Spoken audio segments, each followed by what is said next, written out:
வணக்கம். நான் உங்கள் சிவதாசன் பேசுகிறேன், திரைப்பட இயக்குனர் நடிகருமாக. என்ன ஒரு விஷயம் அப்படின்னா, ஒரு பதிவு ஒன்று போட்டிருந்தேன். இந்த மாதிரி அரியலூர் மாவட்டத்தில் தமிழக வெற்றி கழகம் சார்பாக சில தவறுகள் நடந்ததாக சொல்கிறாங்க அப்படின்னு சொல்லியிருந்தேன். அதுக்கு உடனே எல்லாருமே எக்கச்சக்க பேர் ஆதாரம் இருக்கா ஆதாரம் இருக்கா ஆதாரம் இருக்கா ஆதாரம் இருக்கா அப்படின்னா, ஆதாரம் நானாக அது போட்டிருக்கிறேன். நான் ஒரு இன்ஸ்டாகிராமில் ஆதாரத்தோட இந்த தவறு நடந்துகிட்டு இருக்கு அப்படின்னு சொல்லி போட்டுக்கிறாங்க. அதை நான் இந்த மாதிரி ஒரு தமிழக வெற்றி கழகத்துக்கு இந்த மாதிரி ஒரு ஊழல் நடந்ததாக சொல்கிறாங்க. அது உண்மையாக பொய்யா அப்படின்னு சொல்லி நான் அதை ஷேர் பண்ணிகிட்ருக்கிறேன். அதாவது அதை கேள்வி கேட்டிருக்கிறேன், அவ்வளோதான். என்னமோ எல்லாமே ஆதாரம் இருக்குது. ஆதாரம் நானாக அது பண்ணியிருக்கிறேன், நானாக அதை போய் எடுத்துகிட்டு இது பண்ணியிருக்கேன். நான் இந்த மாதிரி சொல்லிகிட்டு இருக்காங்க. இந்த மாதிரி அதை ஆதாரபூர்வமாக கோர்ஸே டிசைன் பண்ணி அவங்களே போட்டிருக்கிறாங்க. இன்னொரு யூடியூபரும் பேசியிருக்காரு அதை பற்றி, இந்த மாதிரி என்னென்னமோ நடக்குது அப்படின்னு. அப்போ இந்த மாதிரி நடக்கிறதுக்கான அதை தான் ஆதாரம். அவங்க அந்த போஸ்ட் பண்ணியிருக்காங்க பார்த்தியா, அதுதான் ஆதாரம்.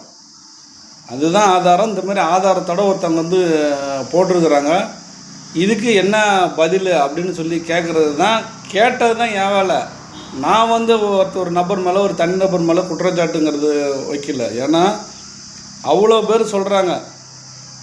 கூட இருக்கிறது எல்லாத்தையுமே இந்த மாதிரி ஒன்றிய செயலர்லேருந்து எல்லாருமே தன்னுடைய சமூகத்தை சார்ந்த தவிர வேறு எந்த சமூகத்தையும் அதில் போடலை அப்படின்னு சொல்லி சொல்கிறாங்க. அதுவும் எந்த சமூகம் அங்கே அதிக பெரும்பான்மையாக இருக்கும் அந்த இடத்துல தன்னுடைய சமூகத்தை சார்ந்தவங்க மட்டும் வரணும் அப்படிங்கிற மாதிரியான ஒரு இதை போட்டிருக்காரு அப்படின்னு சொல்லி சொல்கிறாங்க. அதுவும் கட்சியில் உள்ள சொல்கிறதுனால அதை தான் நான் சொல்லியிருக்கிறேன், நான் கேட்டிருக்கிறேன். நான் இந்த மாதிரி ஏன்னா இது பிறப்புக்கும் எல்லா உயிருக்கும் அப்படின்னா இதில் சாதி மதம் இல்லாமல் இருக்கணும் அப்படிங்கிறது தான். ஏன்னா ஒட்டுமொத்த அரியலூர் மாவட்டங்கிறது ஒட்டுமொத்த சமூகத்துக்கான ஒரு மாவட்டம். இங்கே தனிநபருக்கான கட்சி கிடையாது. தமிழக வெற்றி கழகம் தனிநபர் கட்சி கிடையாது.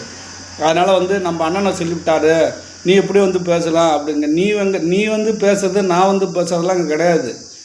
இது உங்களுடைய கட்சி கிடையாது. இங்கே எவனும் நாங்கள் தான் ஆதிக்கம் செலுத்துவோம் அப்படிங்கிற ஒரு கட்சி கிடையாது. ஏன்னா திரு ஜோசப் விஜயன் அவர்கள் சொன்னது என்ன, ஊழல் இல்லாத ஆட்சி, எந்த ஒரு கரப்ஷனும் எந்த ஒரு இது இருந்தாலும் உடனடியாக அவங்க நீக்கிடுவான் அப்படின்னு சொல்லும்போது இப்படி ஒரு குற்றச்சாட்டுகள் வரும்பொழுது அப்போ அங்கே இருக்கிற மக்கள் எவ்வளோ ஒரு வேதனை அடைவாங்க. எவ்வளோ ஒரு ஓட்டு போட்டவனுக்கு தான் அதோட அருமை தெரியும். ஒரு ஓட்டை தன்னுடைய ஓட்டை இத்தனை வருஷம் ஆண்டு காலங்க இவ்வளோ தூரம் நம்ம ஒரு